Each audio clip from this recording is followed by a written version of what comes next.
bonjour à tous. Tout d'abord, veuillez excuser le professeur Fuentes, tout d'abord, veuillez excuser le professeur Fuentes qui n'a pas pu venir donc ce week-end. Ma présentation concerne donc les résultats de la série globale. Donc on va commencer par les données préopératoires. Au total, 172 patients avec spondylolisthésis lombaire par lysismique ont été inclus dans l'étude. L'âge moyen était de 48 ans. Il y avait 54,1% de femmes et 45,9% d'hommes. L'IMC moyen était de 25,7, 30% environ de tabagiques, peu de comorbidité dans la série, et environ 96% des patients inclus n'avaient pas d'antécédents de chirurgie rachidienne.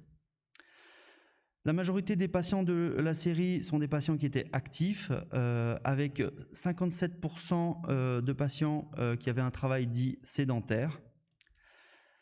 Le niveau du spondylolisthésis était principalement L5-S1, 83% des patients de l'étude. Il y avait 13% de niveau L4-L5, 3% de niveau L3-L4 et quelques doubles niveaux.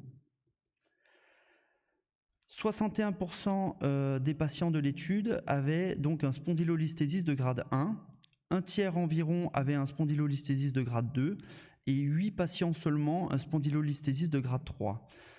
Chez ces 8 patients, en fait, on retrouvait une moyenne d'âge qui était plus jeune par rapport aux autres groupes.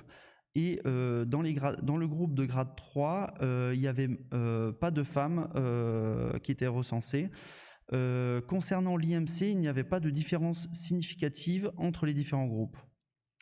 Pour la clinique, donc les patients avaient une EVA lombaire moyenne à 5,6, EVA radiculaire moyenne à 4,9, un score d'Oswestry à 44,1%, donc des patients douloureux, avec un score de qualité de vie qui était altéré au temps préopératoire. Pour les données radiologiques, maintenant, donc l'incidence pelvienne moyenne était de 61,8 degrés, version pelvienne 17,9 degrés, pente sacrée 43,9, angle spino-sacré 131 et lordose lombaire réelle mesurée à 57,3 degrés. Donc sans surprise, les patients dans la série présentent un type de dos principalement un type 4. Pour les données péropératoires maintenant, 172 chirurgies ont été réalisées. Il y avait 115 ALIF et 57 TELIF. Dans le groupe des ALIF, 50 chirurgies ont été réalisées avec une fixation postérieure associée à ciel ouvert et 55 chirurgies ont été associées à une fixation postérieure percutanée. On avait également 10 patients qui ont bénéficié d'une chirurgie par ALIF seul. Dans le groupe TELIF, maintenant, on avait 13 chirurgies réalisées en percutané et 44 chirurgies réalisées à ciel ouvert.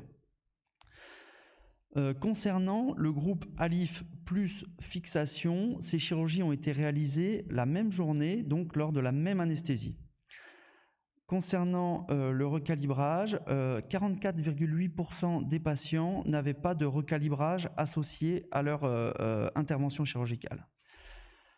Pour les chirurgies réalisées, donc la chirurgie la plus fréquemment réalisée a été donc une arthrodèse monosegmentaire sur le niveau du spondylolisthésis, bien entendu. La durée d'intervention moyenne était de 135,9 minutes. Peu de saignement, avec saignement péropératoire à 192 cc en moyenne. La scopie a été utilisée chez 69,8% des patients et la navigation chez 30,2% des patients. Il y a eu la mise en place d'un drain chez 57% des patients. Donc pour les TELIF percutanés, pas de drainage. Pour la LIF, c'était en fonction des centres, avec la possibilité de drainage au niveau de la crête iliaque, au niveau de la prise de greffe. Donc c'est des données qui sont hétérogènes sur le sujet du drainage et centres dépendants. Pour les données post-opératoires, dans les suites, la position assise était non autorisée chez 118 patients, ce qui correspond à 2/3 des patients de la série. Pas d'immobilisation par corset chez 97,7% des patients. 5 patients ont bénéficié d'une transfusion dans les suites post-opératoires et la durée d'hospitalisation a été de 5,1 jours en moyenne. Concernant les complications, au moins une complication a été retrouvée chez 32 patients. Donc il y a eu 9 faillites mécaniques dans les 3 mois post-opératoires, 2 infections, 6 déficits radiculaires post-opératoires, 6 radiculalgies chroniques et 7 radiculalgies post-opératoires immédiates aiguës. Les troubles radiculaires étaient surtout présents dans le groupe TELIF. Il y a eu 3 malpositions d'implants symptomatiques, 3 malpositions d'implants asymptomatiques également, une plaie vasculaire. Dans notre série, nous n'avons pas eu d'hématorachis ou de brèche durale. Concernant les résultats cliniques, les patients ont présenté une amélioration donc, de l'EVA lombaire et de l'EVA radiculaire de manière significative à 3 mois et 12 mois après l'intervention chirurgicale. Pour l'instant, on ne peut pas vraiment interpréter les données au-delà de 1 an du fait de données manquantes dans le suivi des patients. Concernant le score d'oswestry et de qualité de vie, donc on observe également une amélioration significative à 3 mois et 12 mois chez l'ensemble de nos patients. Pour les résultats radiologiques, on observe une augmentation de la pente sacrée et une diminution de la version pelvienne de manière significative à 3 mois et à 12 mois en post-opératoire. La lordose lombaire réelle et la lordose segmentaire sont également augmentées à 3 mois et à 12 mois de manière significative.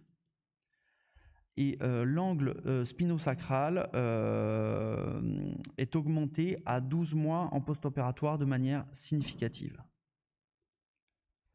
La majorité des patients qui présentaient une activité professionnelle au temps préopératoire ont pu reprendre une activité professionnelle à 1 an de recul.